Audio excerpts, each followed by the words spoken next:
തെരഞ്ഞെടുപ്പ് പരാജയത്തിന്റെ അടിസ്ഥാനത്തിൽ KPCC അഴിച്ചുപണിയാൻ ഹൈക്കമാൻഡ് തീരുമാനിച്ചു. VM സുധീരനെ അധ്യക്ഷ സ്ഥാനത്ത് നിലനിർത്തും. നിർജീവമായ അംഗങ്ങളെ മാറ്റും. ദില്ലിയിൽ രാഹുൽ ഗാന്ധിയുമായി VM സുധീരൻ നടത്തിയ കൂടിക്കാഴ്ചയിലാണ് തീരുമാനം. സോണിയാഗാന്ധിയുമായും സുധീരൻ കൂടിക്കാഴ്ച നടത്തും.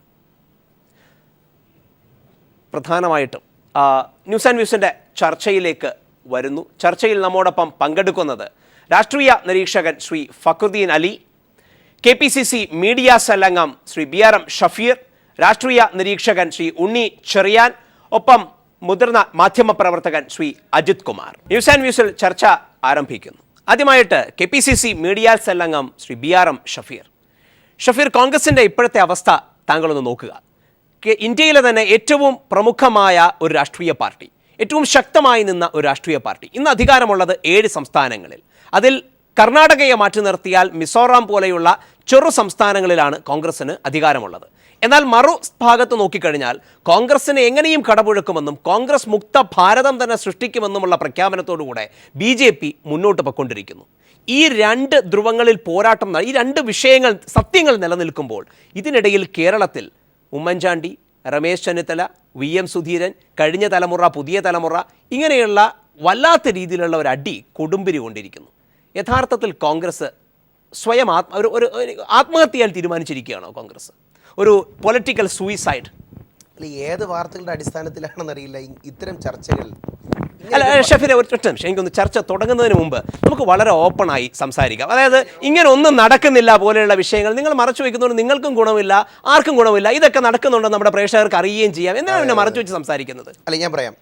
ഞങ്ങൾ ചരിത്രത്തിലെ 9 സീറ്റുകളുമായി പരാജയപ്പെട്ടതിന് ശേഷം ഏറ്റവും വലിയൊരു പരാജയത്തിലേക്കാണ് ഞങ്ങൾ പോയതിന് പല കാരണങ്ങളുണ്ട്. സംഘടനാ ദൗർബല്യങ്ങൾ ഉൾപ്പെടെ, അതുപോലെ തന്നെ ഭരണത്തിനകത്ത് ഏറ്റവും അവസാന കാലഘട്ടങ്ങളിൽ ഉണ്ടായ ചില വികലമായ നയങ്ങൾ ഉൾപ്പെടെ, ഏറ്റവും അവസാന ഘട്ടങ്ങളിൽ വിവാദങ്ങൾ ഞങ്ങളെ ഒരുപാട് ദോഷകരമായി ബാധിച്ചു. അപ്പോൾ ഇതെല്ലാം ചർച്ച ചെയ്യുന്നതിന് വേണ്ടി മുമ്പെങ്ങുമില്ലാത്ത വണ്ണം ഞങ്ങളുടെ ഒരു പ്രശ്നത്തിൽ നിന്ന് ഒളിച്ചോടാതെ പരാജയപ്പെട്ടവരെയും വിജയിച്ചവരെയും പാർട്ടിയുടെ മുഖ്യധാര രാഷ്ട്രീയത്തിൽ നിൽക്കുന്നവരെയും എല്ലാവരെയും കൂടി നെയ്യാർ ഡാമിൽ വിളിച്ചുകൂട്ടി അവിടെ ചില പാർട്ടികൾ ചെയ്യുന്നത് പോലെ അഭിപ്രായം പറയുന്നവനെതിരെ ക്യാപിറ്റൽ പണിഷ്മെൻറ്റ് കൊടുക്കാനോ അല്ലെങ്കിൽ മറ്റേതെങ്കിലും പാർട്ടികൾ പറയുന്നത് പോലെ അവരെ സീഷർ ചെയ്യാനോ ശ്രമിക്കാതെ അവിടെ മുഴുവൻ ആളുകളെയും, ചെറുതും വലുതും, യൂത്ത് കോൺഗ്രസിൻ്റെ സംസ്ഥാന വൈസ് പ്രസിഡന്റ് മുതൽ ഇങ്ങ് ഏറ്റവും മുകളിൽ KPCCയുടെ ബഹുമാനായ ആദരണീയനായ AK ആന്റണി സാർ ഉൾപ്പെടെയുള്ള ആളുകൾ അഭിപ്രായം പറഞ്ഞിട്ട് അവിടെ നിന്നൊരു നയം രൂപീകരിച്ചു. ഈ പാർട്ടിയുടെ തോൽവികളെ സംബന്ധിച്ച് പഠിക്കാൻ വേണ്ടി മേഖലാതലത്തിൽ 3 സമിതികളെ വെച്ചു. ഞങ്ങളിപ്പോഴും ഉറപ്പിച്ച് പറയാം, ഞങ്ങളുടെ ഭരണത്തിൻ്റെ ഈ കേരളത്തിൽ ഏറ്റവും കൂടുതൽ വികസന പ്രവർത്തനം നടത്തിയ ഗവൺമെൻറ്റാണ് ഞങ്ങളത്. ഏറ്റവും കൂടുതൽ കാരുണ്യ പ്രവർത്തനം നടത്തിയ ഗവൺമെൻറ്റാണ് ഞങ്ങളത്. പക്ഷേ അത് വേണ്ട വിധത്തിൽ പ്രചരിപ്പിക്കാൻ ഞങ്ങളുടെ പാർട്ടിയുടെ അടിത്തട്ടിൽ സംഘടന സുസജ്ജമായിരുന്നില്ല എന്നുള്ളൊരു വിലയിരുത്തൽ ഞങ്ങൾക്കുണ്ടായി. 1. 2, നിങ്ങൾക്കറിയാമല്ലോ, ഈ കേരളത്തിൽ മുമ്പെങ്ങുമില്ലാത്ത വണ്ണം ന്യൂനപക്ഷ സമുദായത്തിനിടയിലും ഭൂരിപക്ഷ സമുദായത്തിനിടയിലും ഉണ്ടായ ഒരു പോളറൈസേഷൻ. 5ാം മന്ത്രി പ്രശ്നം ഞാനതിനെ തുറന്നു പറയാൻ ആഗ്രഹിക്കുകയാണ്. കേരളത്തിൽ 5ാം മന്ത്രി പ്രശ്നം ഉയർന്നു വന്നത് മുതലാണ് ഭൂരിപക്ഷ സമുദായത്തിൻ്റെ ഇടയിൽ ഒരു പോളറൈസേഷൻ ഉണ്ടായി തുടങ്ങിയത്.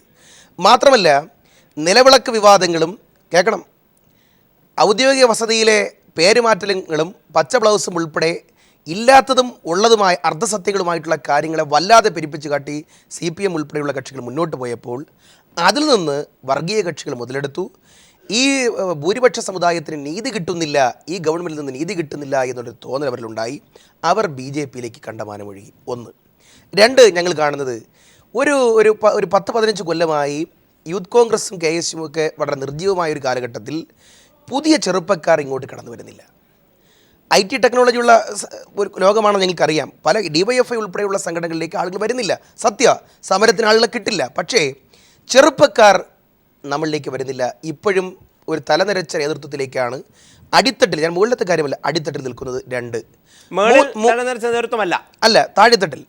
3, എന്നും എക്കാലവും സ്ഥിരമുഖങ്ങൾ KSUവിലുടെയും യൂത്ത് കോൺഗ്രസിലുടെയും പാർലമെൻ്ററി രംഗത്ത് ഒരു പഞ്ചായത്തിൽ പോലും മത്സരിക്കാൻ അവസരം കിട്ടാതെ ജീവിതം ഈ പാർട്ടിക്ക് വേണ്ടി ഹോമിക്കപ്പെട്ട് ജീവിതം തകർന്ന എത്രയോ ആളുകൾ നിൽക്കുമ്പോൾ, രാജാവിൻ്റെ കാലത്ത് പോലും 10-20 കൊല്ലക്കാലം പിന്നെ ചില രാജാക്കന്മാർക്ക് തിരുവിതാംകൂറിൽ കിട്ടിയിട്ടില്ല.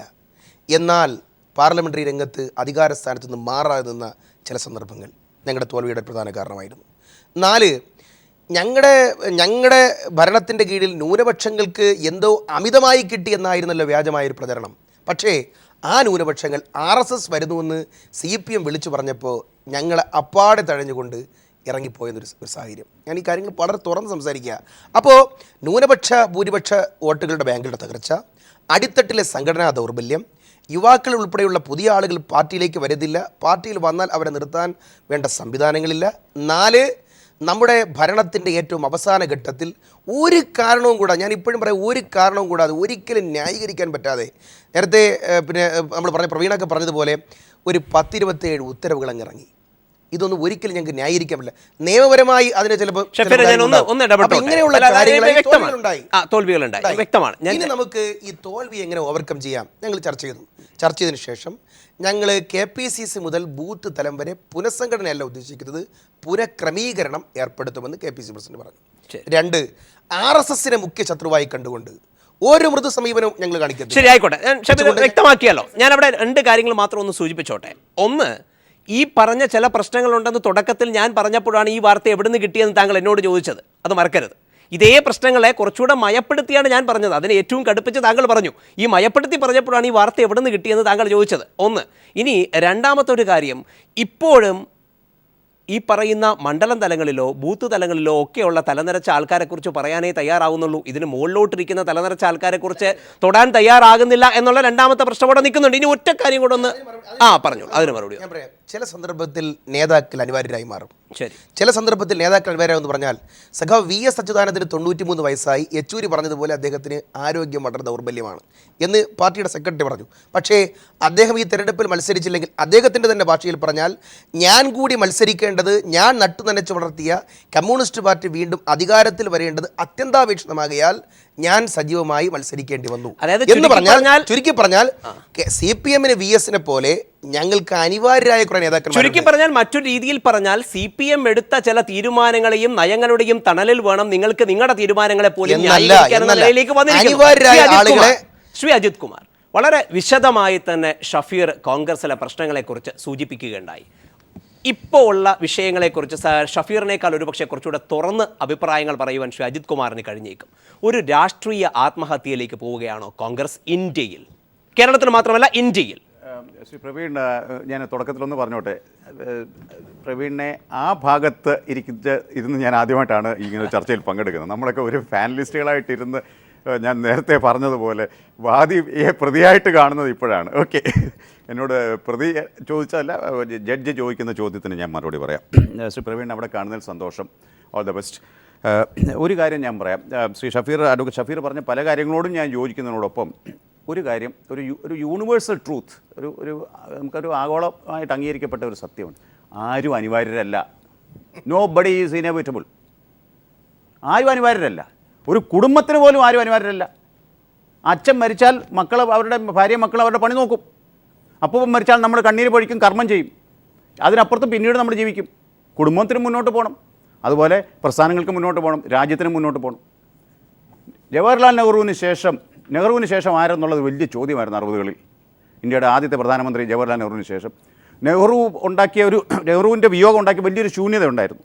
47 മുതൽ, സ്വാതന്ത്ര്യം കിട്ടിയ നാൾ മുതൽ 64 മെയ് 27 അദ്ദേഹം മരണപ്പെടുന്നത് വരെ, ദിവംഗതനാകുന്നത് വരെ അദ്ദേഹമായിരുന്നു ഇന്ത്യയുടെ മഹാത്മാഗാന്ധിക്ക് ശേഷം വന്ന പിന്തുടർച്ചക്കാരൻ.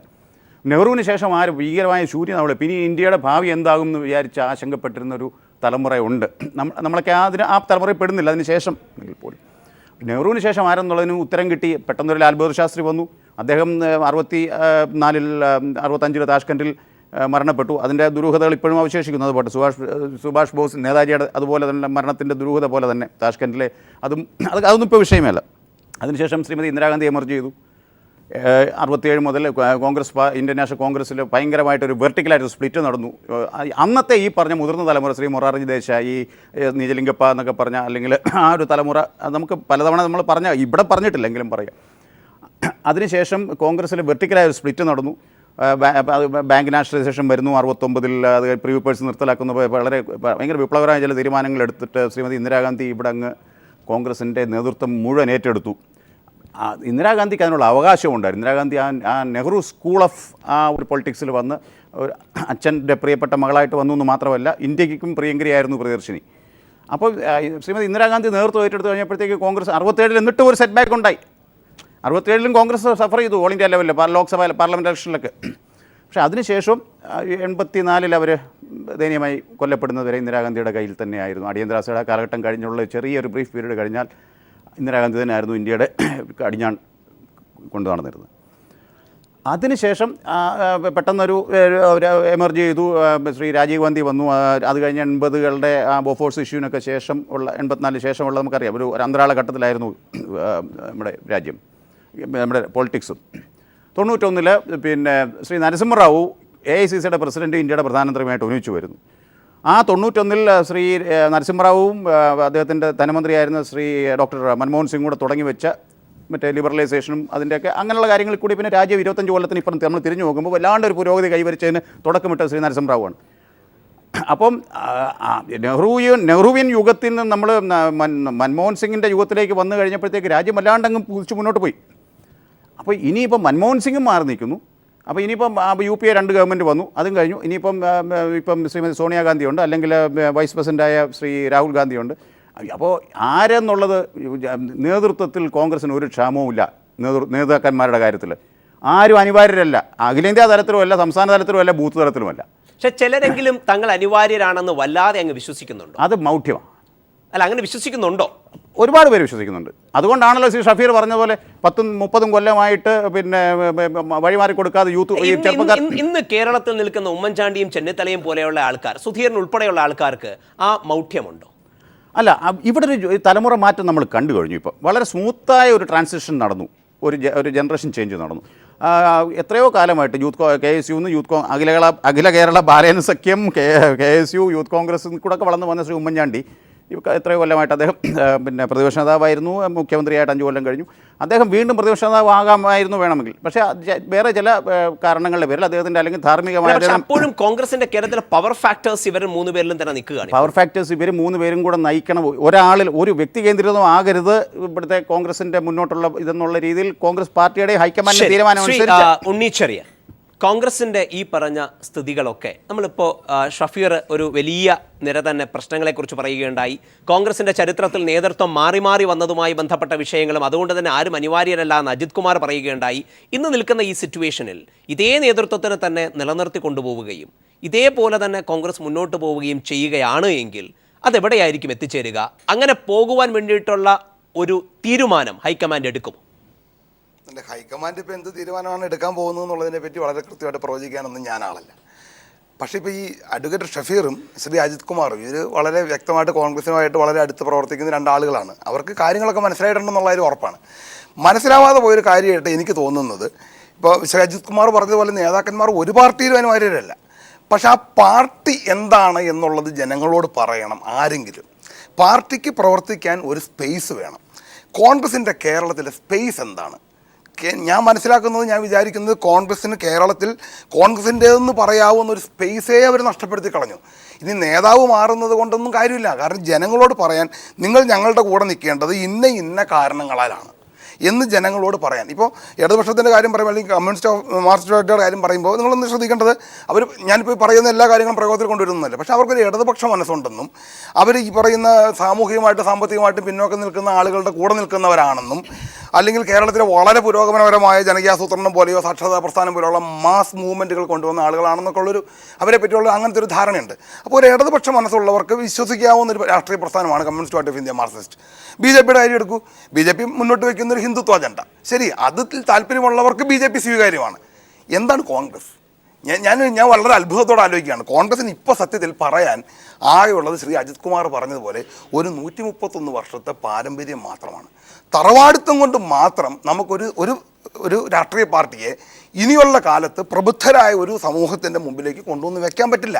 അപ്പോൾ കോൺഗ്രസിന് ഏതൊക്കെ തരത്തിലായിരുന്നോ കോൺഗ്രസിനെ ആ കാലഘട്ടങ്ങളിൽ ആളുകൾ സ്വീകരിച്ചു. ഇപ്പോൾ ദേശീയ പ്രസ്ഥാനത്തിൻ്റെ ഭാഗമായിട്ട് അതിന് മുൻനിരയിൽ നിന്ന പാർട്ടിയാണ് കോൺഗ്രസ്. സ്വാഭാവികമായിട്ട് അതിൻ്റെ ഒരു സ്വീകാര്യത ഇപ്പോഴും ഉണ്ട് അവർക്ക്. ഇദ്ദേഹം പറഞ്ഞതുപോലെ ജവഹർലാൽ നെഹ്റുവിനെ പോലെ അടിമുടി മതേതരവാദിയായ മഹാനായ ഒരു പ്രധാനമന്ത്രി ഉണ്ടായിരുന്നതിൻ്റെ ഗുണം ഇപ്പോഴും രാജ്യം അനുഭവിക്കുന്നുണ്ട്. അപ്പോൾ അതിൻ്റെ ഗുണം ഇപ്പോഴും കോൺഗ്രസിന് കിട്ടുന്നുണ്ട്. അതിനപ്പുറത്തേക്ക് ഈ പാർട്ടി ഇപ്പോൾ കേരളത്തിൽ എന്താണ് ചെയ്യുന്നത്? CPM-ന് ബദലാണ്. CPM മോശമാകുമ്പോൾ ആളുകൾക്ക് വോട്ട് ചെയ്യാനുള്ള ഒരു രാഷ്ട്രീയ പാർട്ടി മാത്രമായി കേരളത്തിലെ കോൺഗ്രസ് അധപ്പതിച്ചു എന്നുള്ളതാണ് ഞാൻ വിചാരിക്കുന്നത്. അതിന് പരിഹാരം കാണാതെ നേതാവിന് മാറിയിട്ടൊന്നും ഒരു കാര്യം ഉണ്ടാവില്ല. ഫക്രുദ്ദീൻ എങ്ങനെ കാണുന്നു ശ്രീ ഉണ്ണിച്ചെറിയാൻ ഉൾപ്പെടെയുള്ള മറ്റ് പാനലിസ്റ്റുകളുടെ അഭിപ്രായത്തിന്? മൂന്ന് കാര്യങ്ങളാണ്. ഒന്നാമതായിട്ട് ഈ അംബാസഡർ കാർ ഉണ്ടല്ലോ, നല്ല വണ്ടിയായിരുന്നു, നല്ല എന്താ പറയുക, ഉള്ളിലൊക്കെ ഭയങ്കര സ്പേസ് ഒക്കെ ഉള്ളത്. പക്ഷെ ആ വണ്ടി കണ്ടം ചെയ്തു. എന്തുകൊണ്ടാണ്? കാലോചിതമായ മാറ്റങ്ങൾ അംബാസഡർ വരുത്തിയില്ല. അവൻ വണ്ടി മേടിച്ചാൽ രണ്ട് വർഷം കൊണ്ട് അതിൻ്റെ വൈപ്പർ കേടാവും. എന്തുകൊണ്ടാണ്? മോട്ടറിന് ഒരു വൈപ്പറിനുള്ള ശക്തിയുള്ളൂ. 2 വൈപ്പർ ഇടുമ്പോൾ 2 വർഷം കൊണ്ട് ആ സംഭവം കേടാവും. കാരണം അതിന് മാരുതിയൊക്കെ വന്നപ്പോൾ അവർ പുതിയ വൈപ്പർ കൊണ്ടുവന്നു, പുതിയ മോട്ടോർ കൊണ്ടുവന്നു, അത് കൊണ്ടുവന്നില്ല. കോൺഗ്രസും ഇതിൻ്റെ അംബാസഡർ കാർ ഏതാണ്ട് ഒരുപോലെ. സംഭവം എന്ന് വെച്ചാൽ നമ്മുടെ ട്രഡീഷൻ്റെ ഭാഗമാണ്, നമ്മുടെ ഒരു ദേശീയ പ്രസ്ഥാനത്തിൻ്റെ ഭാഗമാണ്. ജവഹർലാൽ നെഹ്റുവിനെ പോലെ ഇന്ത്യനെ ഒരു പട്ടാള ഭരണത്തിലേക്കോ അല്ലെങ്കിൽ ബാൾക്കനൈസേഷനിലേക്കോ നയിക്കാത്ത ദീർഘവീക്ഷണമുള്ള ഒരു നേതാവ് ഉണ്ടായിരുന്നു. അതേശം ഇന്ദിരാഗാന്ധി എന്തൊക്കെ പ്രശ്നങ്ങളുണ്ടെങ്കിൽ നല്ല വിൽ പവറുള്ള നേതാവ് ഉണ്ടായിരുന്നു. രാജീവ് ഗാന്ധി ഈ പറഞ്ഞതുപോലെ IT റവല്യൂഷൻ കൊണ്ടുവന്ന്, ഈ ചാന വിപ്ലവം കൊണ്ടുവന്നൊക്കെ അദ്ദേഹമാണ്. അതൊക്കെ ശരിയാണ്. പക്ഷേ ഞങ്ങൾ ചരിത്രത്തിൽ പറയുന്ന ഒരു കാര്യമുണ്ട്. എന്താണ്? ഓരോ ചരിത്ര പുരുഷനും ഓരോ പ്രസ്ഥാനവും അതാത് കാലഘട്ടത്തിൻ്റെ സൃഷ്ടിയാണ്. മാത്രമല്ല അവർ അതാത് കാലഘട്ടത്തെ രൂപപ്പെടുത്തുന്ന ഏജൻറ്റ് കൂടിയാണ്. ഒരു ഡബിൾ റോൾ ഉണ്ട്. ഇപ്പോൾ ഞാനാണെങ്കിൽ ഞാൻ ഈ കാലഘട്ടത്തെ സൃഷ്ടിയാണ്, ഞാൻ ഈ കാലഘട്ടത്തെ രൂപപ്പെടുത്തുകയാണ്. അപ്പോൾ സ്വാഭാവികമായി എന്ത് ചെയ്യണം? ഈ കാലഘട്ടം ആവശ്യപ്പെടുന്ന മാറ്റങ്ങൾ മറ്റും എനിക്ക് വേണം. എൻ്റെ പൂപ്പാക്ക് മീശ ഉണ്ടാകുന്ന വെച്ചാൽ എനിക്ക് മീശ ഉണ്ടാവും. എനിക്ക് മീശ ഉണ്ടാകും, എനിക്ക് ജനറ്റിക്കലായ ക്വാളിറ്റി കിട്ടിയാൽ മാത്രം പറയാനുള്ള സവിശേഷ സാഹചര്യങ്ങൾ വരണം. അപ്പം കോൺഗ്രസിൻ്റെ കാര്യം എന്താ? കോൺഗ്രസ് ഇന്നും നെഹ്റു കുടുംബത്തെ ആശ്രയിച്ചുകൊണ്ട് നിൽക്കുന്ന ഒരു പ്രസ്ഥാനമാണ്. നെഹ്റു കുടുംബത്തെ ആശ്രയിച്ചുകൊണ്ട് നിൽക്കുന്ന ഈ പ്രസ്ഥാനം നിന്ന് എന്തുകൊണ്ടാണ്? സ്വാതന്ത്ര്യ സമരത്തിൻ്റെ ഒരു വലിയ ഒരു സപ്പോർട്ട് ഉള്ളതുകൊണ്ടാണ്. ഇന്ന് സ്വാതന്ത്ര്യ സമരം എന്ന് പറഞ്ഞാൽ ആൾ എന്താണെന്ന് ചോദിക്കുന്ന ആളുകളാണ് നമ്മളെ ചുറ്റാനും. നമ്മളെ ജനറേഷൻ വന്ന പിള്ളേരെ സംബന്ധിച്ചിടത്തോളം അവരുടെ പ്രശ്നങ്ങൾ പുതിയ പ്രശ്നങ്ങളാണ്. ഇവിടെ എന്താണ് നിങ്ങൾക്ക് മുന്നോട്ട് വെക്കാനുള്ളത്? 2, ജനാധിപത്യമാണ് ഈ കാലഘട്ടം ജനങ്ങൾ ഏറ്റവും കൂടുതൽ ആഗ്രഹിക്കുന്നത്. ജനാധിപത്യത്തിനായിട്ട് കോൺഗ്രസിൻ്റെ ഈ നോമിനേഷൻ സിസ്റ്റത്തിൽ എവിടെയാണ് ജനാധിപത്യം? 3, കോൺഗ്രസ് എങ്ങനെയായിരുന്നു നിലനിന്നിരുന്നത്? കോൺഗ്രസ് ഇത്രയും കാലം നിലനിന്ന് ഓരോ പ്രദേശത്തെയുള്ള ചില ജാതികളുടെയും മറ്റും സപ്പോർട്ടോട് കൂടി, ഉത്തരേന്ത്യയിലാണെങ്കിൽ ക്ഷത്രിയ, ബ്രാഹ്മൺ, ദളിത്, മുസ്ലിം ആയിരുന്നു. ഓരോ കാലഘട്ടത്തിൽ ഓരോരുത്തരായി പോയി 90-കൾക്ക് ശേഷം. അതുകൊണ്ടാണ് ഈ പ്രസ്ഥാനം എങ്ങനെയായത്. അതുകൊണ്ട് മുമ്പ് 9 സീറ്റായി ചുരുങ്ങി, അത് പ്രത്യേക സാഹചര്യത്തിലൊക്കെ സംഭവിക്കും. എന്നിട്ട് തിരിച്ചു വന്നു എന്ന് വിശ്വാസത്തോടു കൂടി പറയാൻ പറ്റിയ സാഹചര്യമല്ല. അന്ന് ഇന്ത്യയിലെ ഓരോ ഗ്രാമത്തിൽ, ഇന്നിപ്പോൾ കേരളത്തിൽ മലബാർ പ്രദേശങ്ങളിൽ ഗ്രാമങ്ങളിൽ എങ്ങനെയാണോ CPM ശക്തമായി നിൽക്കുന്നത്, ഇന്ത്യയിലെ വിവിധ ഗ്രാമങ്ങളിൽ എങ്ങനെയാണോ സംഘ് ശക്തമായി നിൽക്കുന്നത്, അതുപോലെ ശക്തമായിരുന്നു. ഇന്നതല്ല. നേരത്തെ പറഞ്ഞ പോലെ സംഘിനുള്ളതുപോലെ CPM-നുള്ള പോലെ കൃത്യമായ ഐഡിയോളജിക്കൽ ആയിട്ടുള്ള സപ്പോർട്ട് ആ രീതിയിൽ വരുന്നില്ല. 2, കാലത്തിനനുസരിച്ച് മാറ്റങ്ങളൊക്കെ വന്നു. പക്ഷേ അത് സംഘടനാ സംവിധാനത്തിൽ വരാത്തതുകൊണ്ട് ഞാനും പ്രവീണും ഉൾപ്പെടെയുള്ള ജനറേഷൻ ആകർഷിക്കാൻ പറ്റുന്നില്ല. നമ്മളൊക്കെ ലീഡറിനെ ബഹുമാനിക്കുന്ന ആളുകളാണ്, നമ്മളെല്ലാം നെഹ്റുവിനെ ബഹുമാനിക്കുന്ന ആളാണ്. പക്ഷേ നമുക്കൊന്ന് കോൺഗ്രസിൽ വരാൻ തോന്നുന്നില്ല. അപ്പോൾ ഇതാണ് പ്രശ്നം. കാലോചിതമായ മാറ്റങ്ങൾ ഇപ്പോഴത്തെ നമ്മുടെ കേരളത്തിലെ കോൺഗ്രസ് പാർട്ടി എടുത്ത് നോക്കുകയാണെങ്കിൽ അതിൻ്റെ തലപ്പത്ത് നിൽക്കുന്ന ആൾക്കാരെക്കുറിച്ച്, അല്ലെങ്കിൽ അതിൻ്റെ നേതൃനിരയിൽ നിൽക്കുന്ന ആൾക്കാരെക്കുറിച്ച്, കാരണം പലപ്പോഴും എത്രത്തോളം ആശയവും ഐഡിയോളജിയും ഉള്ളിലേക്ക് ഉണ്ടാകുമ്പോഴും ഫ്രണ്ടിൽ നിൽക്കുന്ന ലീഡർഷിപ്പ് അത് എന്തുമാത്രം പ്രയോഗത്തിൽ കൊണ്ടുവരുന്നു എന്നതിനനുസരിച്ച് കൂടിയിരിക്കും ഒരു രാഷ്ട്രീയ പാർട്ടിയിലേക്ക് ഒരുപക്ഷെ ഒരു ജനത ആകർഷിക്കപ്പെടുന്നത്. അപ്പോൾ ഇന്ന് കേരളത്തിൻ്റെ ഏറ്റവും ഫ്രണ്ട് എൻഡിൽ നിൽക്കുന്ന കോൺഗ്രസ് നേതൃത്വത്തിന് ഇത്തരത്തിൽ ജനങ്ങളെ ആകർഷിക്കുവാൻ വേണ്ടിയിട്ടുള്ള ഒരു കരുത്തുണ്ടോ? കരുത്തില്ല. കാരണം എന്ന് വെച്ചാൽ ഇപ്പോൾ ഇന്ത്യനെ മാറ്റി നമ്മൾ കേരളം സെപ്പറേറ്റ് ആയി കാണേണ്ടതുണ്ട്. മോസ്റ്റ് മോഡേൺ ആയിട്ടുള്ള ഡെവലപ്ഡ് യൂറോപ്യൻ സൊസൈറ്റീസ് ആയിരിക്കും സോഷ്യൽ പെർസ്പെക്റ്റീവിൻ്റെ കാര്യത്തിലൊക്കെ അങ്ങനെ വന്നൊരു സാക്ഷരതാ പ്രവർത്തനമൊക്കെ കൊണ്ട് തന്നെ വന്നൊരു സ്റ്റേറ്റാണ് നമ്മുടെ സ്റ്റേറ്റ്. അപ്പോൾ നമ്മുടെ സ്റ്റേറ്റ് ആഗ്രഹിക്കുന്ന ഒരു പാട്രൺ ക്ലയൻറ്റ് റിലേഷൻഷിപ്പ് അല്ല, മറിച്ച് ആം ആദ്മി പാർട്ടിയൊക്കെ പ്രതിനിധാനം ചെയ്യുന്ന പോലെയുള്ള ജനാധിപത്യ സംവിധാനം. ഞാൻ തിരിച്ചു വരാം. ഷഫീറെ, ഈ ഒരു പാട്രോൺ ക്ലയൻറ്റ് റിലേഷൻഷിപ്പിലാണോ ഇന്ന് കോൺഗ്രസ് നിന്നു പോകുന്നത്? അതായത് ഉമ്മൻചാണ്ടിയും രമേശ് ചെന്നിത്തലയും സുധീരനും ഒക്കെ കൂടെ ചില തീരുമാനങ്ങൾ എടുക്കുന്നു, അത് അവർക്ക് ആർക്കും പരസ്പരം കോട്ടം തെറ്റാത്ത ഒരു ഇക്വേഷനിൽ, ഒരുപക്ഷെ രമേശ് ചെന്നിത്തലയ്ക്കും ഉമ്മൻചാണ്ടിക്കും കൂടെ കോട്ടം തട്ടാത്ത ഒരു ഇക്വേഷനിൽ അവർ രണ്ടുപേരും കൂടെ ഒരുമിച്ച് ചേർന്ന് സുധീറിനെ എതിർക്കുന്നു. പക്ഷേ ഇവരുടെ എല്ലാവരുടെയും കോമൺ ആയിട്ടുള്ള താല്പര്യം എല്ലാവരും ഫ്രണ്ട് എൻഡിൽ നിന്ന് പോകണം, പ്രശ്നങ്ങളൊന്നും ഉണ്ടാവരുത്. താഴേക്ക് എടുത്തു നോക്കിയാലോ, ഇവരെ ഭംഗിയായ രീതിയിൽ സപ്പോർട്ട് ചെയ്യുകയും ഏറ്റവും ഭംഗിയായ വാക്കുകൾ കൊണ്ട് ഇവരെ പുകഴ്ത്തുകയും ചെയ്യുന്ന ഒരു വിഭാഗം താഴേക്ക് കൃത്യമായ രീതിയിൽ നിന്നു പോകുന്നു.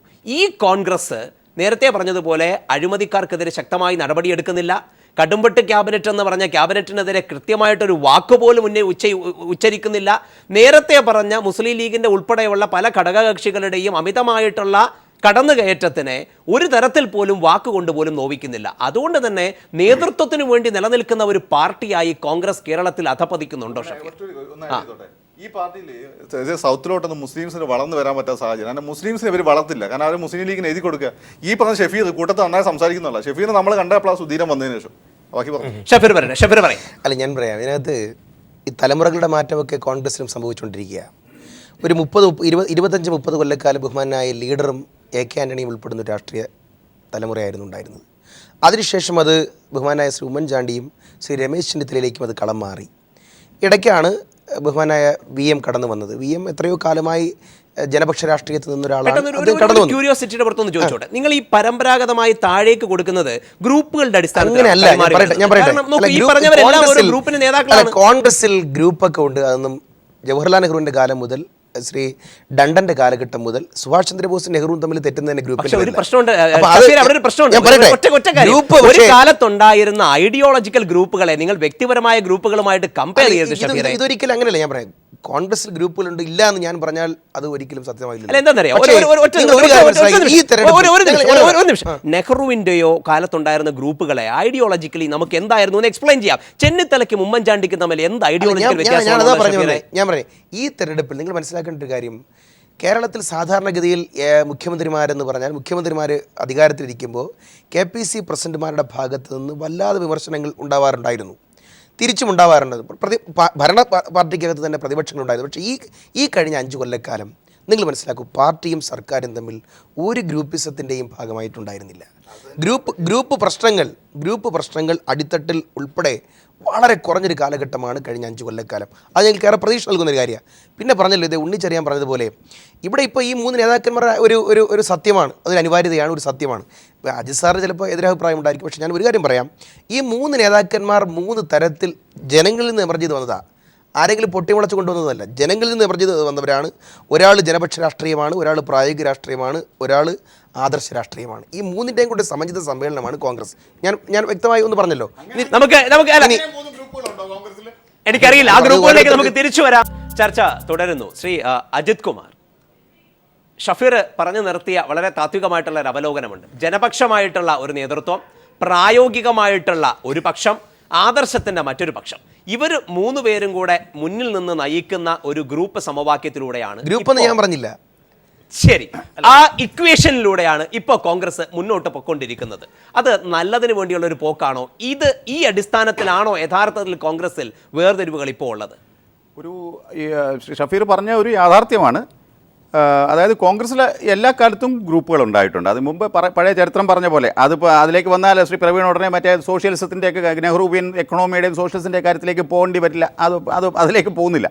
അന്ന് ഈ പറഞ്ഞ പോലെ പിന്നെ എന്താ പറയുക, മഹാത്മാഗാന്ധിയുടെ സ്ഥാനാർത്ഥി ആരായിരുന്നു, അല്ലെങ്കിൽ അദ്ദേഹം എങ്ങനെ പരാജയപ്പെട്ടു എന്നൊക്കെയുള്ള അങ്ങനെയുള്ള ഇതൊക്കെ കിടക്കുന്നുണ്ട്. അതൊക്കെ അവിടെ നിൽക്കാതിന് ആ കാലത്തേക്ക് പോകുമ്പോൾ കുറച്ചുകൂടെ ആദർശപരമായിരുന്നു ഗ്രൂപ്പുകൾ. ഈ കഴിഞ്ഞ 130 കൊല്ലത്തിനുള്ളിൽ ആ ഒരു സ്വാതന്ത്ര്യത്തിന് തൊട്ട് മുമ്പും സ്വാതന്ത്ര്യാനന്തര ഭാരതത്തിൽ തുടക്കത്തിലുമൊക്കെ അത് those are based on certain principles. പിന്നീട് വന്ന ഗ്രൂപ്പുകളൊക്കെ ശ്രീ പ്രവീൺ സൂചിപ്പിച്ച പോലെ വ്യക്തി അധിഷ്ഠിതമായിരുന്നു, വ്യക്തികളിൽ അധിഷ്ഠിതമായിരുന്നു ഗ്രൂപ്പ്. അതായത് ഇപ്പോൾ കേരള കോൺഗ്രസ്സിൽ ബ്രാക്കറ്റിൽ ഒരു അക്ഷരമില്ലാത്ത, ഒരു ഇംഗ്ലീഷ് ആൽഫബറ്റ് ഇല്ലാത്ത ഒരു കേരള കോൺഗ്രസ് ഇല്ല. ഇവിടെ 1/2 ഡസൻ കേരള കോൺഗ്രസ്സുകളുണ്ട്. ഏതെങ്കിലും ആ അക്ഷരം എന്ന് ആരെയാണ് സൂചിപ്പിക്കുന്നത്? ആ പാർട്ടിയുടെ ചെയർമാൻ. കേരള കോൺഗ്രസ് ചെയർമാന്മാരേ ഉള്ളൂ, പ്രസിഡന്റ് ഒന്നുമില്ല, ചെയർമാൻ അല്ലെങ്കിൽ പിന്നെ വർക്കിംഗ് ചെയർമാനുണ്ട്. അപ്പം കേരള കോൺഗ്രസിലേക്ക് മാത്രം പോണ്ട. അല്ല, ഞാൻ പറയാം, അതിലേക്കാണ് വരുന്നത്. ഞാൻ കേരള കോൺഗ്രസിനെതിരെ അല്ല ഞാൻ വിരൽ ചൂണ്ടുന്നത്.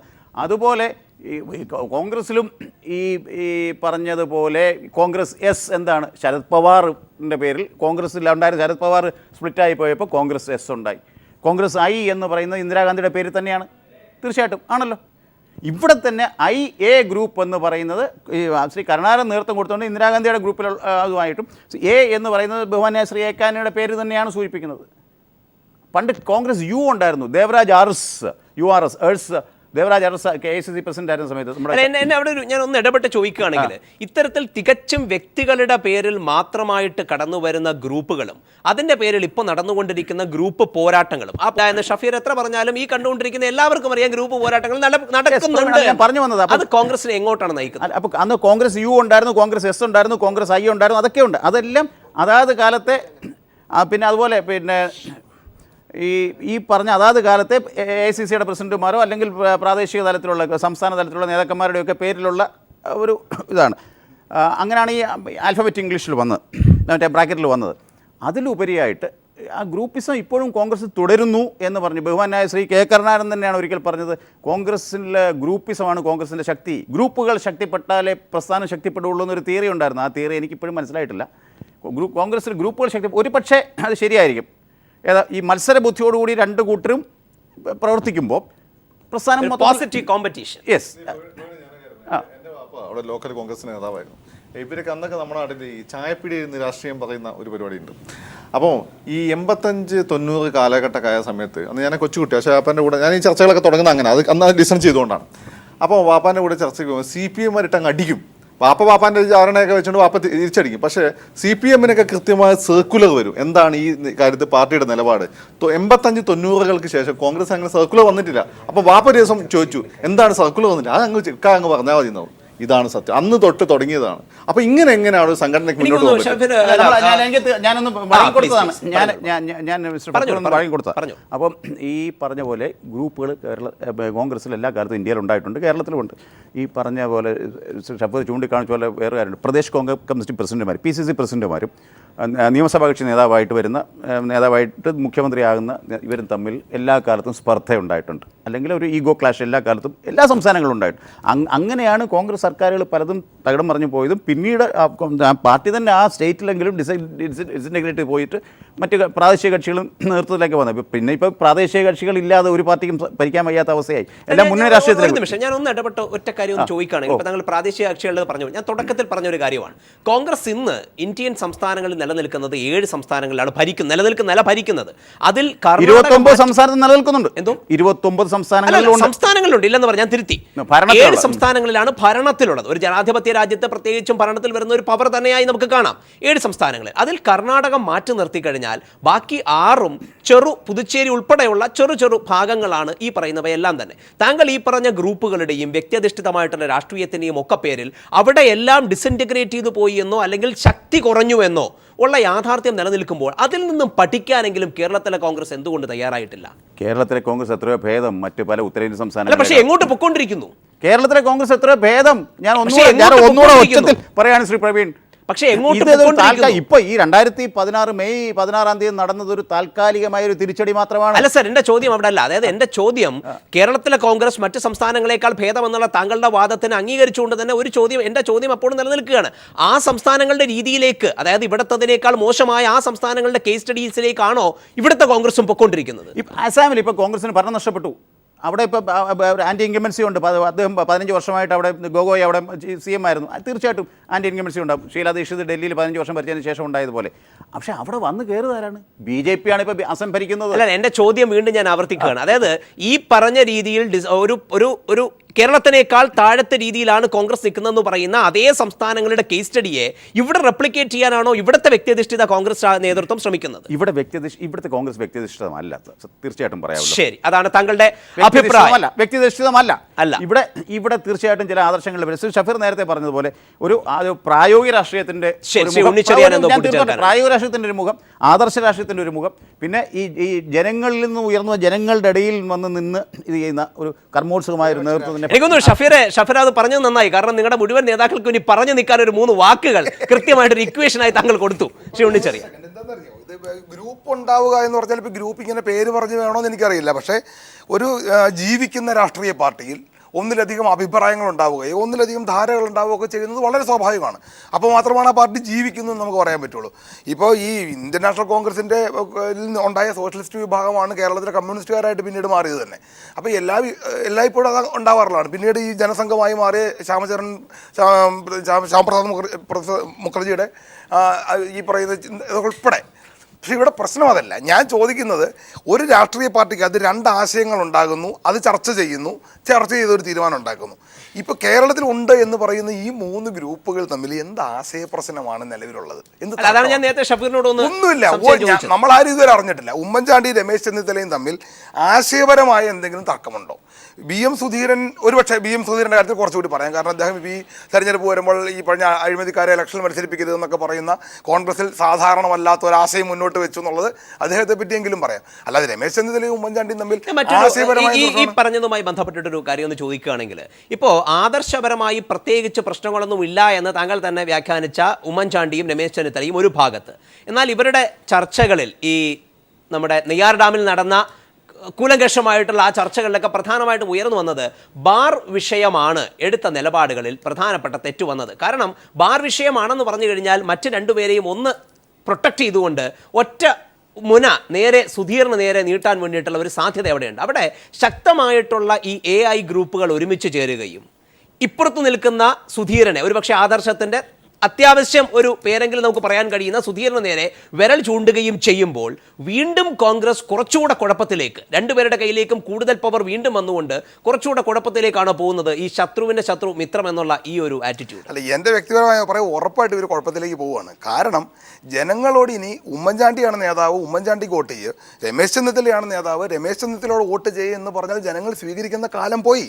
നിങ്ങൾ ആരാണ്, നിങ്ങൾ എന്ത് ചെയ്യാൻ പോകുന്നു, നിങ്ങൾക്ക് എന്താണ് ഇവിടെ പ്രസക്തി എന്ന് ജനം ചോദിക്കുമ്പോൾ ഭേദം സുധീരനായിട്ട് വരും. സുധീരനെ ഇപ്പോൾ ഇവർക്ക് ഒഴിവാക്കാൻ ഒരു പാടുമില്ല കേട്ടോ. ഇവർ ഇപ്പോൾ ആ സുധീറിനെതിരായിട്ടാണ് മറ്റ് രണ്ട് ഗ്രൂപ്പുകളും ഈ ബാർക്കോഴ ഉയർത്തുന്നതിലൂടെ വിരൽ ചൂണ്ടുന്നത്. അത് മാത്രമല്ല പ്രവീണ, KPCC എക്സിക്യൂട്ടീവിൽ വന്ന ഒരു ചർച്ചയെ പറ്റി മാധ്യമങ്ങൾ പറഞ്ഞതായി കേട്ടതാണ്, എനിക്കതിനകത്ത് ഉറപ്പില്ല. ശ്രീ കെ ബാബു പറഞ്ഞത്ര ഇത് ആദർശം കൊണ്ടൊന്നും ഇത് മുന്നോട്ട് കൊണ്ടുപോകാൻ പറ്റില്ല, ഇത് ഗാന്ധി സ്മാരകമല്ല എന്ന് വരെ അദ്ദേഹം പറഞ്ഞെന്നാണ് പറഞ്ഞോ ഷഫീർ? അങ്ങനെ ഞാൻ അങ്ങനെ കേട്ടില്ല. താങ്കൾ വായിച്ചു പത്രത്തിൽ? അല്ല, ഇങ്ങനെയൊക്കെ ഒരു അലിഗേഷൻസ് പത്രത്തിൽ വായിച്ചെങ്കിൽ ഞാൻ KPCC പ്രസിഡന്റായിട്ട് സംസാരിച്ചപ്പോൾ അദ്ദേഹം പറഞ്ഞത് അവിടെ ഈ പത്രങ്ങളിൽ പറഞ്ഞതുപോലെ ഈ മാധ്യമങ്ങളിൽ പറഞ്ഞതുപോലെ ഒരു വലിയ വിമർശനമൊന്നും ഉണ്ടായില്ല. അതുപോലെ നേതൃത്വം മാറണം, KPCC പ്രസിഡന്റ് മാറണമെന്ന് ആരും പറഞ്ഞില്ല എന്നാണ് എന്നോട് ബഹുമാനായ KPCC പ്രസിഡന്റ് ഇന്നലെ വൈകുന്നേരം 5:40 ഡൽഹിയിൽ നിന്ന് അദ്ദേഹം ഞാൻ സംസാരിച്ചപ്പോൾ പറഞ്ഞത്.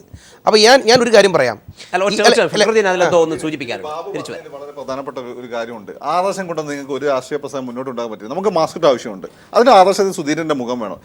മറ്റേ പവർ പൊളിറ്റിക്സ് ആണ്, ജനാധിപത്യ പ്രക്രിയയിൽ പവർ പൊളിറ്റിക്സ് ആണ്. ആ പവർ പൊളിറ്റിക്സ് പക്ഷേ ബാബു ഒക്കെ മനസ്സിലാക്കിയിരിക്കുന്നത് കുറച്ച് കാശ് അവിടെ കൊടുക്കുക, ഒരു പാറ്റേൺ ക്ലയന്റ് റിലേഷൻഷിപ്പ് നിലനിർത്തുക, അതല്ല വേണ്ടത്. പുതിയ ആളുകളെ ഈ പാർട്ടിയിലേക്ക് ആകർഷിക്കുന്ന രീതിയിൽ പുതിയ മുദ്രാവാക്യങ്ങൾ വെക്കണം. ആം ആദ്മി പാർട്ടിയൊക്കെ വെച്ചു ആദർശമേ വേണ്ട എന്നുള്ള ആദർശമേ വേണ്ട എന്നുള്ള ഒരു ആറ്റിറ്റ്യൂഡ് ഉണ്ടോ എവിടെയെങ്കിലും? അല്ല, സത്യത്തില് അവിടെയാണ് ശ്രീ പ്രവീൺ, ശ്രീ ഫക്രുദ്ദീൻ കോൺഗ്രസിന് പരാജയം പറ്റിയത്. ഇപ്പോൾ ഇത്തവണ ഈ മെയ് 16-നും 19-നും പറ്റിയ പരാജയം അതാണ്. അതായത് ഈ ന്യൂനപക്ഷങ്ങളെ വല്ലാണ്ട് വിശ്വാസത്തിലെടുത്തു. തുറന്ന് പറയും സാർ. തുറന്നല്ലേ പറയുന്നത്, നിങ്ങൾ പറയുന്നതിനേക്കാളും തുറന്നാണ് ഞാൻ പറയുന്നത്. എനിക്കൊന്നും മൂടി വെച്ച് പറയേണ്ട മിസ്റ്റർ ഷഫീർ, എനിക്ക് ആരെയും പ്രൊട്ടക്ട് ചെയ്യേണ്ട കാര്യമില്ല. ന്യൂനപക്ഷങ്ങളെ എന്ന് തന്നെ ഞാൻ പറയും. ന്യൂനപക്ഷങ്ങൾ എന്ന് പറഞ്ഞപ്പോൾ ഞാൻ ജാതിയുടെ മതം ഒന്നും പറയുന്നില്ല, ഞാൻ ഒന്നും തുറക്കാതിരിക്കുന്നില്ല. നിങ്ങൾ വല്ലാണ്ട് മൂടി വെച്ച് പറയുന്നുണ്ട് ഒരുപാട് പേര് സൂചിപ്പിക്കാൻ. എനിക്കിപ്പോൾ ആരെയും സൂചിപ്പിക്കേണ്ട കാര്യമൊന്നുമില്ല. അപ്പോൾ ചർച്ചയ്ക്ക് ഞാൻ ക്ഷമിക്കാം, നിങ്ങൾ എന്നെ പ്രകോപിപ്പിച്ചുകൊണ്ട് പറഞ്ഞതേ ഉള്ളൂ. ന്യൂനപക്ഷങ്ങളെ വെറുപ്പിച്ചു, വല്ലാണ്ട് വെറുപ്പിച്ചു. ന്യൂനപക്ഷങ്ങളെ സംരക്ഷിക്കുക എന്നുള്ള ധാരണയിൽ ബഹുമാന ശ്രീ AK ആന്റണി വലിയൊരു ശക്തമായ നിലപാടെടുത്തിരുന്നു. ഏത് ന്യൂനപക്ഷങ്ങൾ ഒരുപാട് ഫേവേഴ്സ്, ഒരുപാട് അവരുടെ ന്യൂനപക്ഷങ്ങളെ വെറുപ്പിച്ചു എന്നാണോ താങ്കൾ പറയുന്നത്? ന്യൂനപക്ഷങ്ങളെ വെറുപ്പിച്ചു, ന്യൂനപക്ഷങ്ങളെ അകറ്റി. ഇൻ ദ സെൻസ് ന്യൂനപക്ഷങ്ങളെ വല്ലാണ്ട് പ്രൊട്ടക്റ്റ് ചെയ്തു എന്നുള്ള ധാരണ വരുത്തി ഭൂരിപക്ഷ സമൂഹത്തെ വെറുപ്പിച്ചു. ഭൂരിപക്ഷ സമൂഹത്തെ വെറുപ്പിച്ചു. പക്ഷേ ന്യൂനപക്ഷങ്ങൾ ഒരുപാട് ഈ പറഞ്ഞ ഫേവേഴ്സ് ഒക്കെ പറ്റിയ ന്യൂനപക്ഷവും കൂടെ ഉണ്ടായില്ല. ന്യൂനപക്ഷങ്ങളെ വിശ്വാസത്തിലെടുക്കാൻ കഴിഞ്ഞില്ല, വെറുപ്പിച്ചൊന്നുമില്ല, വിശ്വാസത്തിലെടുക്കാൻ കഴിഞ്ഞില്ല, ഭൂരിപക്ഷത്തെ വെറുപ്പിക്കുകയും ചെയ്തു.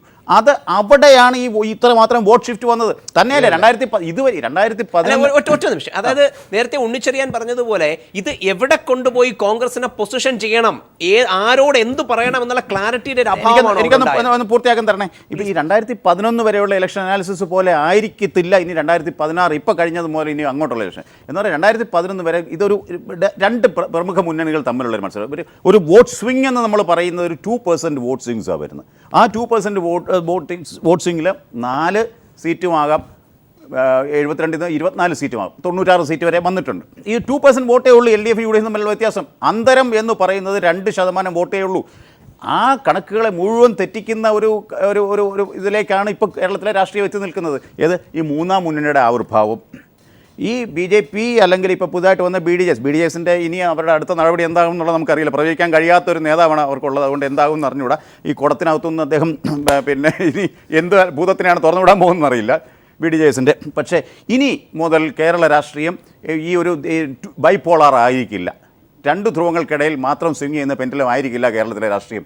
അവിടെ ആ മൂന്നാം മുന്നണിയുടെ, മൂന്നാം ശക്തിയുടെ സാന്നിധ്യം കുറച്ച് കണ്ടോ കോൺഗ്രസ് എന്ന് സംശയം. അവിടെ അപകടം പറ്റിയിട്ടില്ലേ എന്ന് ഞാൻ ചോദിക്കുന്നു. പ്രവീണ, അത് സംഭവം അറിയോ, നമ്മൾ കൃത്യമായ ആത്മവിശ്വാസത്തോടുകൂടി ഇലക്ഷനെ നേരിടല്ല. ഉമ്മൻചാണ്ടിയുടെ ടാക്ടിക്സ് എന്ന് വെച്ചാൽ ചില കുതന്ത്രങ്ങളിലൂടെ ഇലക്ഷൻ അരുവിക്കര ടൈപ്പ് നേരിടുന്നുണ്ട്. ഉമ്മൻചാണ്ടി വിചാരിച്ചാൽ നമ്മളെ ചർച്ച ചെയ്താണ് എല്ലാവരും. ഈ പറഞ്ഞ BJP കുറേ വോട്ടിടിക്കും, BDJS ആണ് ഫാക്ടറായി വരുന്നത്. BDJS ഈഴവരുടെ പാർട്ടിയാണ്, സ്വാഭാവികമായിട്ട് കൂടുതൽ ഈഴവന്മാരുള്ള കമ്മ്യൂണിസ്റ്റ് പാർട്ടിയിലാണ്, CPM-ലാണ്. അപ്പോൾ CPM-ന് കുറച്ച് വോട്ട് പോകുന്ന പ്രതീക്ഷ. ഇത് ആത്മവിശ്വാസ കുറവിൻ്റെയും ഈ എന്താ പറയുക ടോസ് ചെയ്യുന്ന പോലെയുള്ള ഒരു പ്രക്രിയയായിരുന്നു. ആ രീതിയിൽ നിങ്ങൾക്കൊരു ഇലക്ഷനെ നേരിടാൻ പറ്റില്ല. ആ തിരിച്ചറിവാണ് കോൺഗ്രസിൽ ഒന്നാമത് വേണ്ടത്. 2, ആദർശം നമുക്ക് എപ്പോഴാണ് വേണ്ടത്? ആദർശം ഈ പവർ പൊളിറ്റിക്സ് അധികാരം കിട്ടിക്കഴിഞ്ഞാൽ ജനങ്ങളെല്ലാവരും എന്ത് വൃത്തികെട്ടവനാണെങ്കിലും നമ്മുടെ നാട്ടിലൊക്കെ ഉണ്ടല്ലോ കള്ളന്മാരും പിന്നെ ഈ പറയുന്ന തെണ്ടുകളൊക്കെ അങ്ങനെ പറയുന്ന ആൾ റാസ്കൽസ് എന്നേ പറയുന്ന ആൾ അവർ ആ നാട്ടിലെ മാഷോട് വലിയ ബഹുമാനമായിരിക്കും, ആ നാട്ടിലെ പുരോഹിതനോട് വലിയ ബഹുമാനിക്കും. എന്താണ് അവർക്കതാകാൻ പറ്റിയില്ലെങ്കിലും അതിൻ്റെ ആ ഗുണഗണങ്ങളുള്ള ആളുകളോട് റെസ്പെക്ട് മനുഷ്യനുണ്ടാവും. അതാണ് രാഷ്ട്രീയത്തിനും സുധീരൻ്റെ ആദർശത്തിൻ്റെ ഒരു പ്രസക്തി.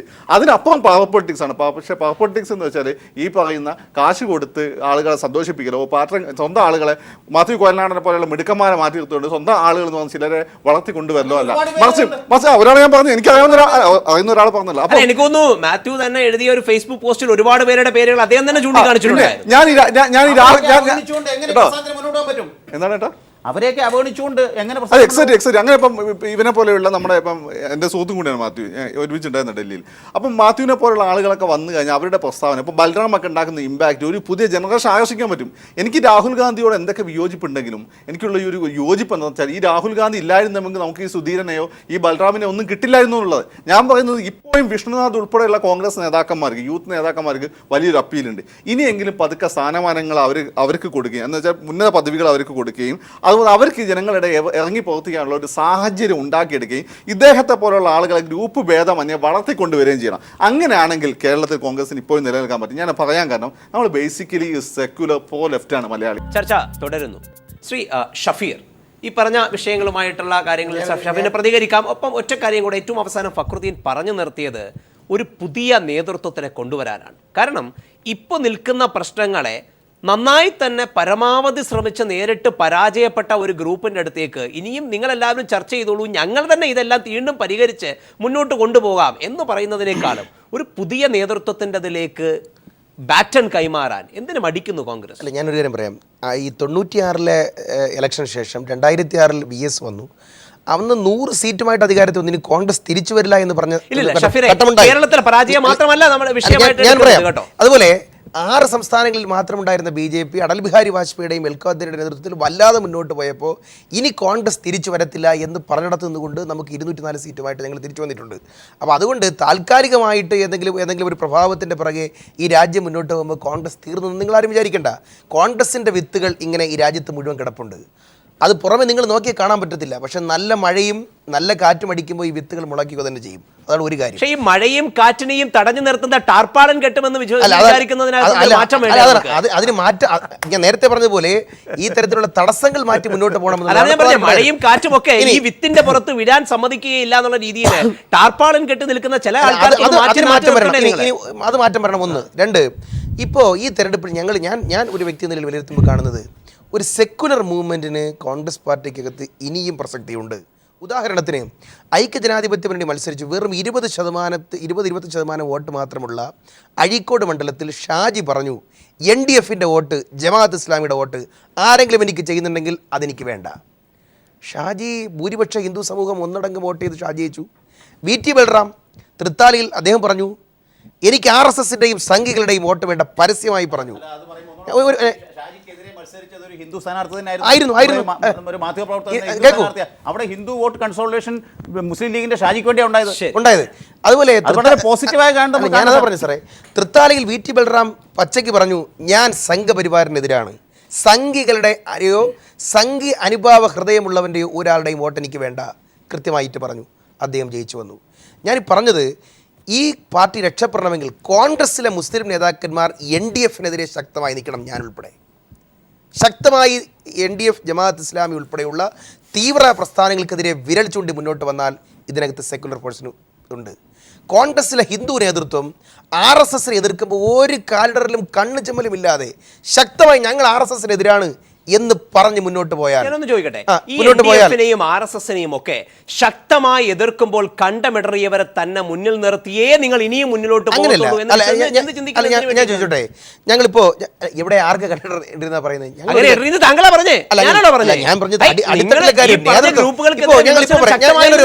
ഇപ്പോ കോൺഗ്രസിന്റെ ഏതെങ്കിലും ഒരു തല മാറിയാൽ ഇതെല്ലാം അങ്ങ് രക്ഷപ്പെടുമെന്ന് ചിന്തിക്കുന്ന ഒരു വിഡ്ഢികളൊന്നുമല്ല ഞങ്ങൾ. ഞങ്ങൾക്കൊരു കാര്യം വ്യക്തമായിട്ടറിയാം, ഞങ്ങൾക്ക് ഈ നേതൃത്വത്തിൽ വിശ്വാസമുണ്ട്. പക്ഷേ ഇതിൻ്റെ സംവിധാനങ്ങൾ മാറണം. പുതിയ ലോകത്ത് പുതിയ മുദ്രാവാക്യം വരണം. എതിർക്കേണ്ടവരെ എതിർക്കുക തന്നെ ചെയ്യണം. ഇവിടെ വെള്ളാപ്പള്ളി നടേശൻ്റെ രാഷ്ട്രീയം കടന്നു വന്നു. നേരത്തെ ഫക്രു പറഞ്ഞതുപോലെ വെള്ളാപ്പള്ളി ഈഴവ വോട്ടുകൾ ഇടതുപക്ഷത്തു നിന്ന് പിടിച്ചുകൊണ്ട് പോകുമെന്ന് കണ്ടപ്പോൾ ആ പാർട്ടി VS-നെയും ഇറക്കിക്കൊണ്ട് വെള്ളാപ്പള്ളിക്കെതിരെ കൊലവിളി നടത്തി. കൃത്യമായി സെക്കുലർ ഈഴ വോട്ടുകൾ നേരെ ആദ്യമായിട്ടാണോ ഒരു ഇലക്ഷൻ ഞാൻ പറഞ്ഞത് ഞാൻ പറഞ്ഞ ഒരു രാഷ്ട്രീയ തന്ത്രത്തിന്റെ ഭാഗം. എന്നാൽ മറിച്ച് ഇപ്പുറത്ത് ബഹുമാനായ KPC പ്രസിഡന്റ് ശക്തമായി തന്നെ വെള്ളാപ്പള്ളിക്കെതിരെ നിന്നു. ഒരു കൂട്ടായൊരു ഫോഴ്സിന്റെ കുറവുണ്ടായി എന്ന് ന്യൂനപക്ഷങ്ങൾ ചിന്തിച്ചു. ഞാൻ പറഞ്ഞു വന്നത് കൃത്യമാണ്. ഭൂരിപക്ഷ ഹൈന്ദവ വർഗീയതയെയും ന്യൂനപക്ഷ തീവ്രവാദ വർഗീയതയെയും ഒരുപോലെ എതിർത്തുകൊണ്ട് സമഞ്ജസമായി മുന്നോട്ട് കയറിയാൽ ഇത് ഒരു മതേതരത്വ പാർട്ടിയാണ്. കമ്മ്യൂണിസ്റ്റ് പാർട്ടികൾ മതേതരത്വ പാർട്ടിയല്ല, മതനിരാസത്തിൻ്റെ പാർട്ടിയാണ്. എന്നാൽ BJP ഒരു മത പാർട്ടിയാണ്. കോൺഗ്രസിന് ഒരു മതേതര സെക്കുലർ പ്ലാറ്റ്ഫോം ഉണ്ട്. ആ പ്ലാറ്റ്ഫോം അവിടെയാണ് ഉണ്ണി ചെറിയാൻ പറഞ്ഞതുപോലെ ആ പ്ലാറ്റ്ഫോം കൈയടക്കാൻ ഇതുവരെ മൂന്നാമതൊരു ഫോഴ്സ് വന്നിട്ടില്ല. ഉണ്ട്. രണ്ട്, ഈ പാർട്ടി കൊണ്ടുവന്നതുപോലുള്ള ഡെവലപ്മെന്റ്സ് ഒരു ഡെവലപ്മെന്റ്സിലേക്ക് ഒരുപാട്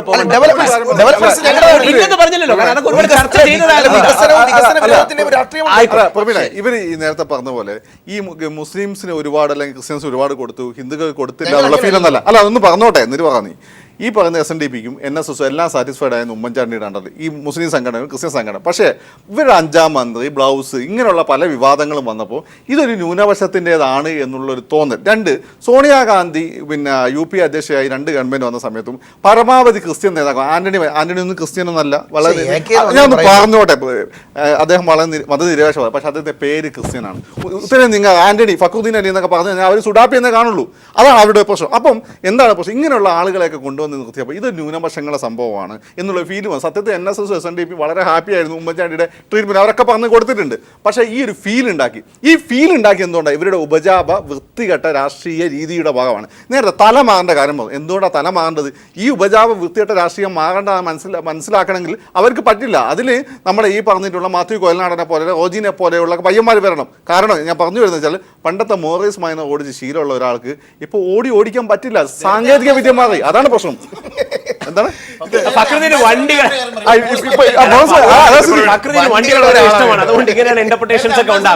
അംബാസിഡർ പിന്നോട്ട് പോയി.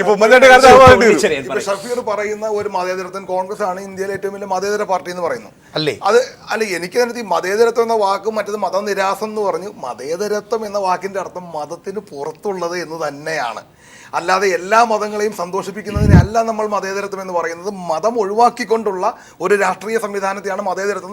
ജവഹർലാൽ നെഹ്റു അത് വളരെ കൃത്യമായി പ്രയോഗിച്ച് കാണിച്ച ഒരു എക്സാമ്പിൾ മുമ്പിലുണ്ട്. അത് ഞാനിപ്പോൾ പറയുന്നത് ഈ ഫക്രുദ്ദീൻ ആദ്യം പറഞ്ഞതുപോലെ ഒരു തെരഞ്ഞെടുപ്പിനെ നമുക്ക് തട്ടിപ്പ് കാണിച്ച് അല്ലെങ്കിൽ തരികട കാണിച്ച് ജയിക്കാൻ പറ്റില്ല. ജനങ്ങളോട് നമുക്ക് നേര് പറയണം. ഇപ്പോൾ അരുവിക്കരയിലെ ഒരു എക്സാമ്പിൾ, അതായത് ന്യൂനപക്ഷങ്ങൾ നമ്മളുടെ കൂടെ ഉണ്ട്, 100% നമ്മളുടെ കൂടെയുണ്ട്. ഭൂരിപക്ഷത്തിൻ്റെ കാര്യത്തിൽ അത് കാലാകാലങ്ങളായിട്ട് ഇടതുപക്ഷത്തിന് കുറച്ച് മുൻതൂക്കം ഉള്ളൊരു മേഖലയാണ്. അത് BJP പിടിച്ചോളും. അപ്പോൾ പിന്നെ ഇടതുപക്ഷം തോക്കും. ഇതൊരു തരികട പരിപാടിയാണ്. ഞാനൊരു കാര്യം ചോദിക്കട്ടെ. ഇപ്പൊ ഇത്തരത്തിലുള്ള ചെറിയ പരിപാടികൾ വെച്ചുകൊണ്ട് ഇലക്ഷൻ നേരിട്ടു. അതുപോലെ തന്നെ ഒരു തൊലിപ്പുറത്തെ ചികിത്സയിലൂടെ മാത്രം പാർട്ടിയിലെ പ്രശ്നങ്ങൾ മുഴുവൻ പരിഹരിക്കണം. ഇലക്ഷൻ നേരിട്ടപ്പോൾ എന്ത് സംഭവിച്ചു? നമ്മൾ സത്യസന്ധമായിട്ടൊന്ന് ആലോചിക്കണം. ഇലക്ഷൻ കഴിഞ്ഞ് ഇത്രയും ദിവസമായി എന്താ സംഭവിച്ചത്? മുസ്ലിങ്ങളിലെ അതിവിശ്വാസികളായ ആളുകൾ അവർ ചിലപ്പോൾ ഒരു പക്ഷേ ലീഗ് നോട്ട് ചെയ്തിട്ടുണ്ടാവാം. അല്ലെങ്കിൽ പക്ഷേ ലീഗ് തന്നെ ഒന്ന് ആലോചിക്കണം. ലീഗ് മുസ്ലിങ്ങളുടെ കൂട്ടത്തിൽ ഏറ്റവും ഭേദപ്പെട്ട ഒരു ലിബറൽ മുസ്ലിം മൂവ്മെൻ്റ് ആയിട്ട് കൂട്ടേണ്ട ഒരു പാർട്ടിയാണ് മുസ്ലിം ലീഗ്. സ്വാഭാവികമായിട്ട് അങ്ങനെയുള്ള മുസ്ലിങ്ങൾ മുസ്ലിം ലീഗ് വോട്ട് ചെയ്തു, അല്ലാത്ത മുസ്ലിങ്ങൾ അവിടെ ചെയ്തില്ല. ഈ പറഞ്ഞ ക്രിസ്ത്യാനികളുടെ ഇടയിൽ അത് തന്നെ സംഭവിച്ചു. കേരള കോൺഗ്രസിന് അത്ര ദോഷം വന്നില്ല. ഈ പറഞ്ഞ PC ജോർജിനെ ഒഴിവാക്കിയാലുണ്ടായിരുന്ന 8 സീറ്റിൽ നിന്ന് 6-ലെത്തിയവർ. കേരള കോൺഗ്രസിന് ഇത്ര കുഴപ്പമുണ്ടാകുകയും കാരണം പല സ്ഥലത്തും ഓപ്പോസിറ്റ് സ്ഥാനാർത്ഥികൾ വീക്കായിരുന്നു. മാണി സാറിനെതിരെ വീക്കായിരുന്നു, പിന്നെ നമ്മുടെ മോഹൻസിനെതിരെ വളരെ വീക്കായിരുന്നു. അപ്പൊ ഞാൻ പറഞ്ഞു വിഷയം. അപ്പൊ പിന്നെ ഉള്ളത് പറഞ്ഞ ഹിന്ദു വോട്ടാണ്. ഹിന്ദു വോട്ടിൽ ഈ തീവ്ര സ്വഭാവമുള്ള ആൾക്കാർ BJPയുടെ കൂടെ പോയി. ബാക്കിയുള്ള വോട്ടാണ്. ഇപ്പം ചുരുക്കി പറഞ്ഞാൽ കോൺഗ്രസിന് എന്ത് കിട്ടി? കോൺഗ്രസിന് ഇത് ഒന്നുമില്ലാതെയായി പോയി എന്നുള്ളതാണ് കോൺഗ്രസിന്റെ പ്ലാറ്റ്ഫോം.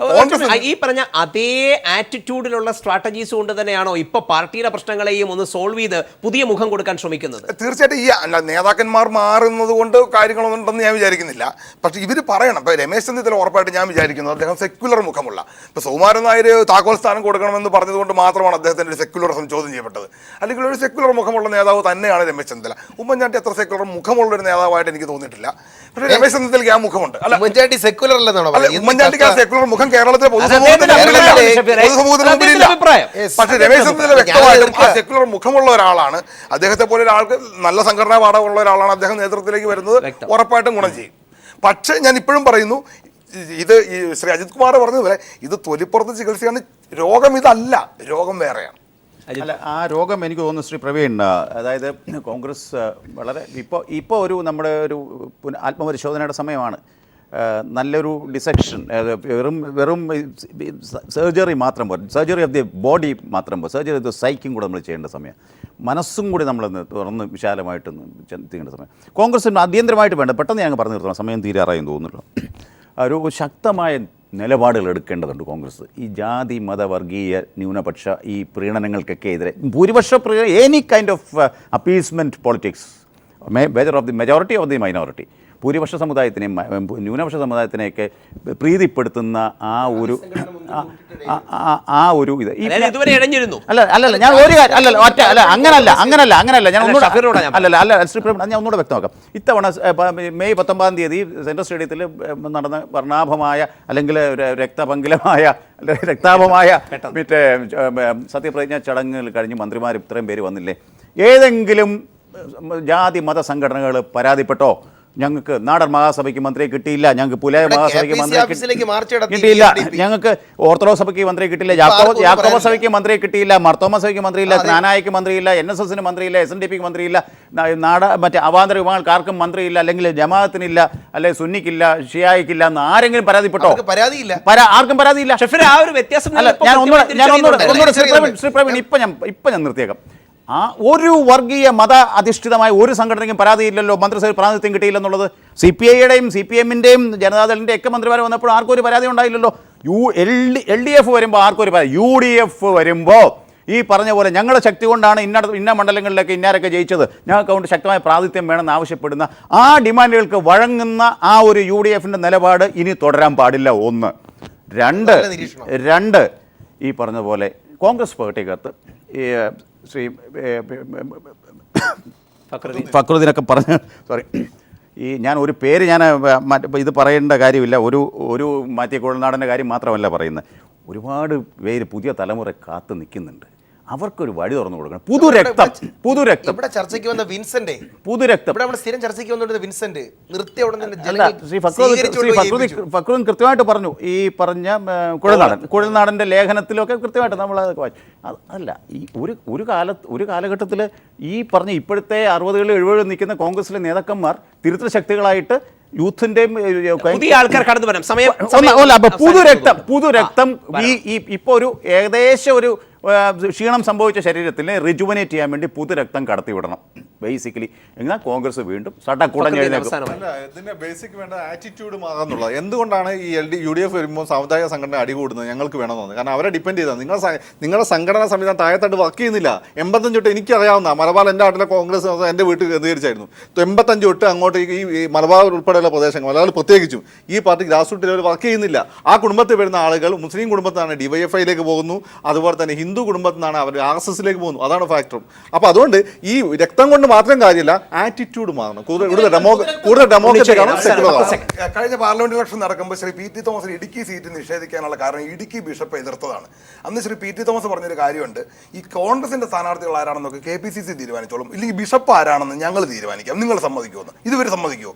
അപ്പോൾ ഇത്തരം ഒരാളെയും ഉൾപ്പെടുത്താതെ, ഇടപെടുത്താതെ, ഒരാളുടെ മുമ്പിൽ വഴങ്ങിക്കൊടുക്കാതെ കോൺഗ്രസിന് നട്ടല്ലുള്ളൊരു നേതൃത്വം ഉണ്ടാവണം. കാരണം കോൺഗ്രസ് കൃത്യമായുണ്ടോ ഈ മുല്ലപ്പെരിയാറൊക്കെ കത്തിയിട്ട് ആ ബിഷപ്പിനെ കണ്ടില്ലല്ലോ? ബിഷപ്പ് അവിടെ ഉണ്ട് ഇപ്പോഴും ഉണ്ടല്ലേ? പിന്നെ അതായത് കൃത്യമായിട്ടുള്ള ആശയം ഉണ്ടാവണം, ആശയം ജനങ്ങളോട് പറയണം, അത് പറയാൻ ശേഷിയുള്ള പുതു രക്തം കടന്നു വരണം. ജാതിമത സംഘടനകൾക്കും അപ്പുറത്തേക്കുള്ള ഒരു തീരുമാനം എടുക്കണം. അങ്ങനെയാണെങ്കിൽ മാത്രമേ ഇനിയൊരു നിലനിൽപ്പ് കോൺഗ്രസ് യന്ത്രം പോലെ ഇതിന്റെ മിഷനറി വർക്ക് ചെയ്യണം. വർക്ക് ചെയ്യണമെന്ന് നടക്കുന്ന പ്രശ്നങ്ങളെ കുറിച്ചും കോൺഗ്രസിന്റെ ഭാവിയെ കുറിച്ചുമാണ് ഇത്രയും നേരം ന്യൂസ് ആൻഡ് വ്യൂസ് ചർച്ച ചെയ്തുകൊണ്ടിരുന്നത്. ചർച്ച അവസാനിക്കും.